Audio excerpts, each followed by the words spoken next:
It's everywhere and often very misunderstood. Most of us use coffee to get through the day. The goal was to reduce stigma on mental health. But for some, it's getting them through life itself. One of Australia's best examples of how simple social inclusion can improve the mental health of our communities.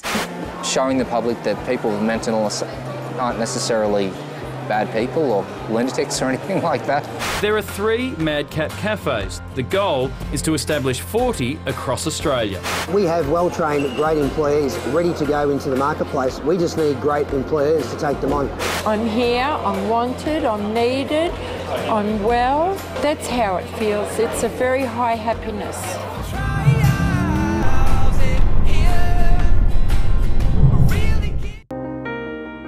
1 in 5 of the Australian population will experience a mental illness at some point in their lives. In excess of 4 million people around Australia today. People with a mental illness have traditionally been excluded from opportunity. They've been excluded from workforce. They've been excluded socially. They're isolated within the community. But essentially, IRMA provides psychosocial rehab support to people who live in the community with a severe or enduring mental illness. What that means is that it's very practical day-to-day support on securing accommodation, securing income, and exploring opportunities to look at employment, education, volunteering, or any other form of meaningful activity. So our aim is to try and assist people to find their niche, whatever that might be, in society. 3 years ago, this gorgeous guy here weighed 160 kilos. He shuffled like an old man, couldn't hold a conversation. He was not functioning in any way at all, mentally or physically. And he was on a lot of very heavy medication. Most people who suffer from severe mental illness go through huge periods of being suicidal, deep, deep depressions, and that's really scary as a parent to have your child discussing that they don't want to be here anymore. And I'm getting emotional, I'm sorry. And then Madcap came along. I felt very isolated. I felt alone. I felt like no one could understand me. I couldn't hold down a job or friendships. Yeah, just sort of like it was engulfed me and took over my life. So I'd been seeing a psychologist for a while and he suggested getting a part-time job. And I hadn't worked for 24 years and I actually panicked. I thought, no way, I couldn't handle that. But he kept persisting a little bit. So I started asking questions at IRMA, half-heartedly at that, about Madcap, because I'd heard about Madcap. It lifted my confidence immensely. I didn't think I had a life at all. I didn't want to exist most of the time. But now I'm here. I'm very, very happy. I love it, yeah. When Diana started at Madcap, she never imagined how far she would come.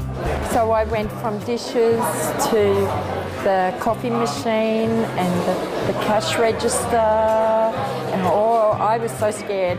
I wanted to stay on the dishes forever, and but come on, you can do it, and they're helping me. She's worked out really good. We've had our challenging moments and everything, but she's got the best personality, the most welcoming smile, and I guess lover. And it's not just customers who benefit. Giving my staff an ability to actually work and help out someone with a mental health issue, I just think they've learnt to be more compassionate and understanding to people with challenges. Anthony Cheeseman has an extensive background in hospitality. He has been touched personally by mental illness. Now, Anthony came to us and discussed the potential for a cafe initiative that provided employment opportunity for people with a severe and enduring mental illness. Over 20 years ago, my sister suffered from brain damage, so she had to learn how to walk, talk, and basically, learn to live again at the age of 6. So I suppose I always had it in the back of my mind that you've got to help people that are disadvantaged. It's a cafe that we treat everyone equal. We focus on what people can do and not what they can't. The goal was to reduce stigma on mental health in the community. I remember being told in the early days that what does Madcap look like? We're going to have a lot of mad people running around the shopping centre. The statement I said back to that person was, well, do you know anyone that suffers from depression? The answer is yes. And I said, what do they look like? And they said, well, they look normal. Well, that's right. That's what we all look normal. People come in that I've known for 3, 4, 5 years.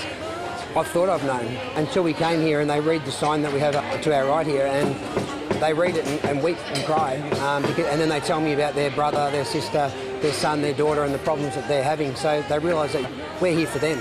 You know, we make coffee to employ people. We don't employ people to make coffee, and I think that's a really good difference that we make.